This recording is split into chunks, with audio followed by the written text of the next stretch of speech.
To get started making your sugar cookies, place 1 cup of granulated sugar, 1 cup of room temperature butter, unsalted, 2 sticks, into the bowl of your electric mixer, along with 2 large eggs at room temperature and 1 teaspoon of vanilla extract.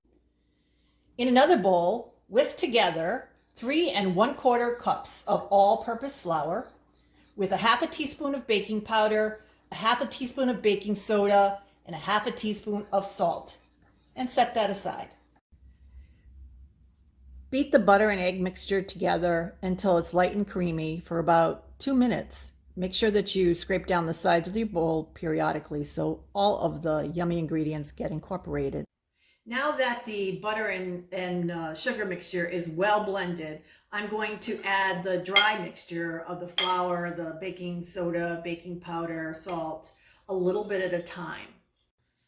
Adding the flour mixture to the egg and sugar and butter mixture about 1/3 at a time keeps you from making a mess all over your kitchen and allows you to gently incorporate the flour mixture into the sugar mixture.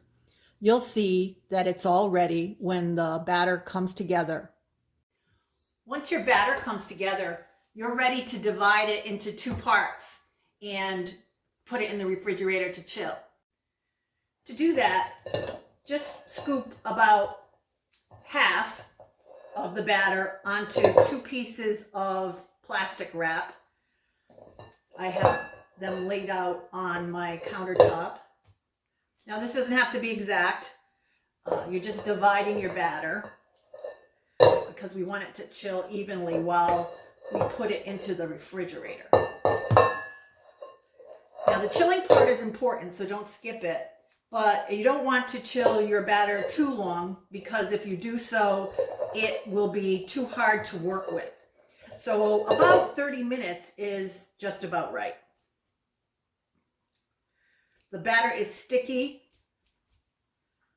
You see that it sticks to my fingers. And then once you do chill it, it's going to be nice and uniform and easily able to be rolled out.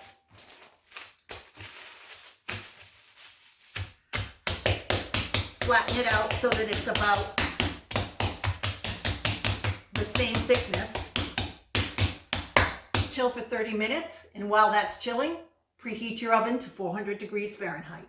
Once your dough has chilled for 1/2 hour, you want to take out 1 packet at a time. You're going to work with just 1 packet at a time. You'll need your ungreased cookie sheet and a rolling pin. Also, choose the cookie cutters that you're going to use. Today, I'm going to use just some cookie cutters that could be for any time of year. We don't have a holiday happening in the near future, and so mine are not going to be specific. So I'm using a circle, a floral shape, a fluted circle, and 2 hearts, because my granddaughters love hearts. Now, one of the things to make note of when you're using cookie cutters is, at least this is a rule that I like to follow, is to put cookies of all the same shape on 1 cookie sheet. That way, I'm sure that they will cook uniformly. Lightly flour your countertop and your rolling pin.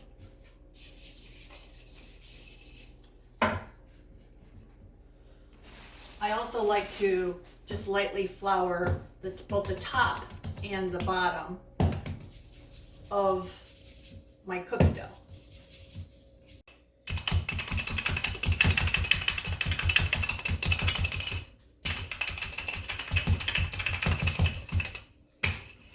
And then working your dough gently,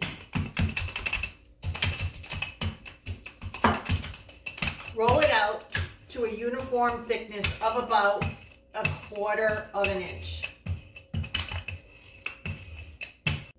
I'm going to add a little bit of extra flour on my countertop in case I need it for my cookie cutters. I'm going to start with a small heart shape. Put a little flour on it, and one at a time. I'm going to do all hearts at the moment. I'll fill my cookie sheet and place them in the oven, 400 degree preheated oven, for 6 to 8 minutes until they are just slightly starting to brown on the edges. Any leftover pieces of dough that you had, you can just ball up, roll out, and cut into cookies. For the buttercream frosting, you're going to need 3 cups of confectioner's sugar that you're going to sift. You don't want to skip this part because you don't want lumps in your buttercream frosting, along with 1 stick of butter, unsalted, 1 teaspoon of vanilla extract, and about, a third of a cup of milk. I like to use whole milk.